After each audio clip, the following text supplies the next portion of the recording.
mulai kerasanya setengah 2 malam. Perutnya sakit, mual-mual kayak di mana gitu. Pada umumnya memang bergejala yang menunjukkan ke arah keracunan makanan. Ya, langkah selanjutnya kami akan melaksanakan gelar perkara, menetapkan tersangka terhadap orang yang kami duga karena kelalaian yang menyebabkan korban jiwa.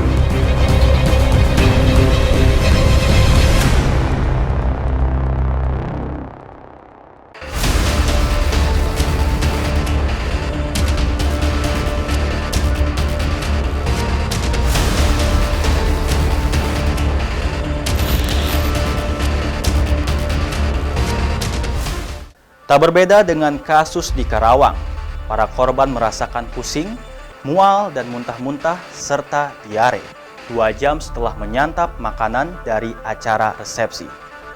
Mereka yang terserang gejala keracunan dirawat di aula desa setempat, sedangkan belasan warga lainnya dilarikan ke Puskesmas Wanayasa, Bojong, dan Darangdan karena mengalami gejala berat.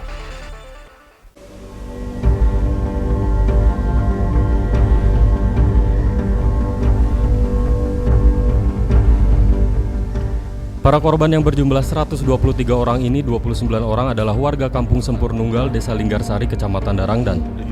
Korban lain berasal dari Desa Cibingbin. Pihak pemerintahan desa setempat menjelaskan bahwa keracunan massal terjadi setelah warga menyantap hidangan nasi, sayur, dan daging. Untuk hidangan tamu undangan, tuan rumah memang tak memesan dari jasa catering. Mereka memasaknya sendiri dengan menu daging impor. Tak ada yang menyangka makanan yang disajikan kepada para tamu ini menjadi musibah. Kepolisian dari Polsek Bojong dan Satreskrim Polres Purwakarta memeriksa sejumlah saksi dalam kasus ini. Pihak kepolisian pun mengamankan barang bukti berupa sampel makanan yang diduga penyebab keracunan. Barang bukti tersebut diperiksa di Laboratorium Dinas Kesehatan Purwakarta. Peristiwa keracunan massal yang terjadi setelah mengkonsumsi makanan sudah kerap terjadi. Apa yang memungkinkan makanan menjadi mengandung racun?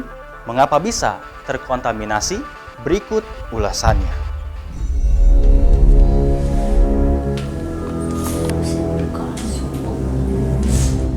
Dikutip dari sejumlah sumber, keracunan makanan adalah segala gejala yang timbul akibat makanan yang terkontaminasi. Makanan terkontaminasi mengandung organisme infeksius berupa bakteri, virus, parasit, atau toksin yang dihasilkan organisme tertentu. Dua hal ini dapat mengkontaminasi makanan pada segala titik dari mulai proses, produksi, atau distribusi suatu makanan. Gejala yang ditimbulkan dari keracunan makanan bisa beragam. Hal itu tergantung kepada sumber kontaminasinya.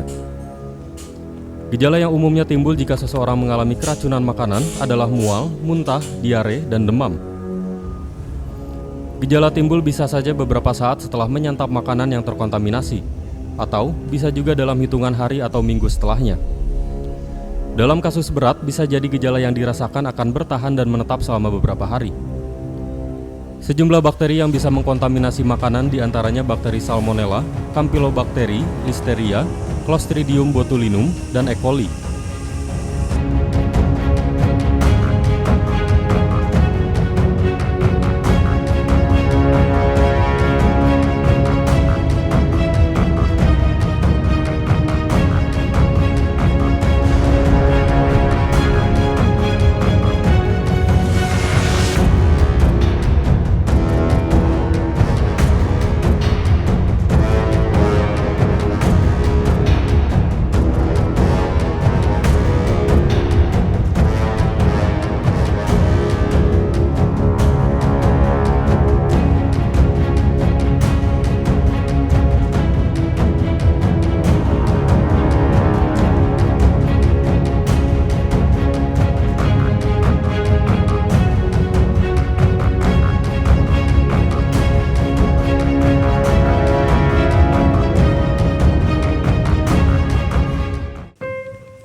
Faktor resiko keracunan biasanya bergantung pada organisme yang mengkontaminasinya.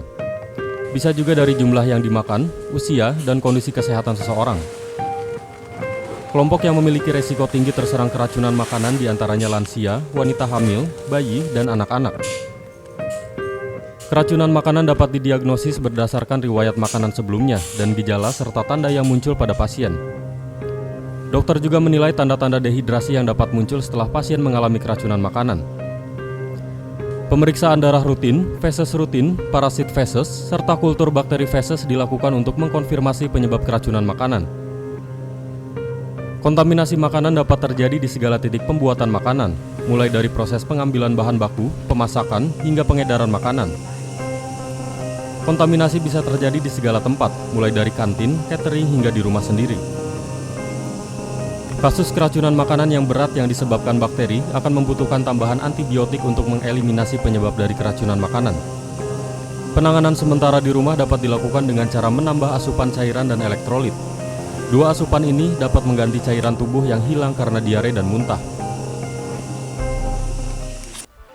Kasus keracunan massal yang terjadi di Karawang, Purwakarta, bahkan di daerah lain, semoga tak lagi terulang. Dengan sedikit mengetahui penyebabnya, paling tidak kita bisa mengantisipasi supaya makanan yang kita konsumsi tak terkontaminasi bakteri liar yang berbahaya. Demikian singkap untuk edisi kali ini. Saya Ganjar Rahardian, mohon pamit. Salam singkap. Cipta TV selalu di hati.